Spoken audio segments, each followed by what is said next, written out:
হাফেজে কোরআনকে কিয়ামতের ময়দানে কোরআন গিয়ে বলবে, এই আমারে চিনো চিনো? তো হাফেজে কোরআন বলবে, না মা আরিফুকে আমি চিনি না তোমারে। আরে আমার চিনো না? না চিনি না। মুসনাদে আহমদ 22,950 নম্বর হাদিস। এই কোরআন গিয়ে হাফেজে কোরআন বলবে, হাল তারিফুনি, আমারে চিনো? তো বলবে, না মা আরিফুকে আমি চিনি না। কোরআন বলবে, আনা সাহিবুকাল কোরআন, আমি হলাম তোমার দুনিয়ার সাথী কোরআন।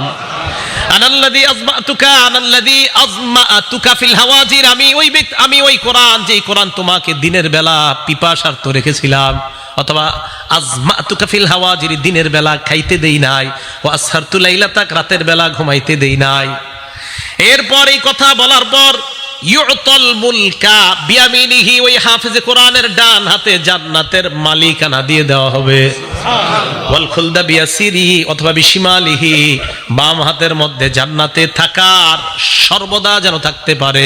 প্রথমে মালিকানা, এরপর হলো রেজিস্টার, প্রথমে মালিকানা, সেল পারমিশন, প্রথমে মালিকানা। আপনারা জায়গা জমিন কিনলে সেল পারমিশন, এরপরে আপনারা যান, টিন লাগে, টিন লাগার পর রেজিস্ট্রেশন করতে হয়। হাফেজে কোরআনের ডান হাতে মালিকানা দেওয়ার পর ওয়াল খুলদা বিশিমালিহি, বাম হাতে জান্নাতে চিরস্থায়ীভাবে থাকার সার্টিফিকেট দেওয়া হবে।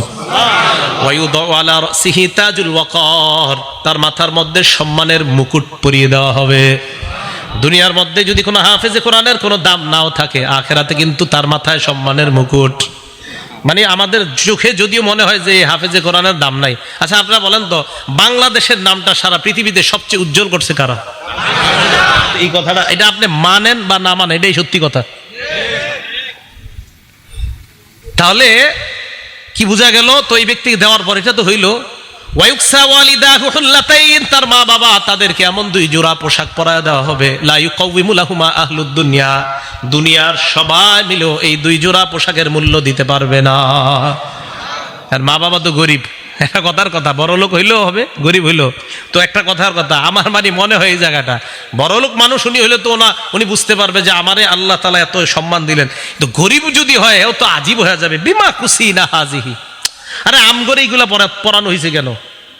জবাব দেওয়া হবে, লিয়াখজি ওয়ালাদিকুমাল কোরআন, তোমাদের সন্তান কোরআন ধারণ করছে, এই কারণে আল্লাহর পক্ষ থেকে তোমাদেরকে এই সম্মান দেওয়া হলো। তাহলে কোরআন যিনি গ্রহণ করে তার মর্যাদা আছে শুধু না, তার মা বাবারও মর্যাদা আছে। প্রত্যেক ঘরে ঘরে অন্তত একজন সন্তান হাফেজে কোরআন বানান, আল্লাহ তৌফিক দান করেন।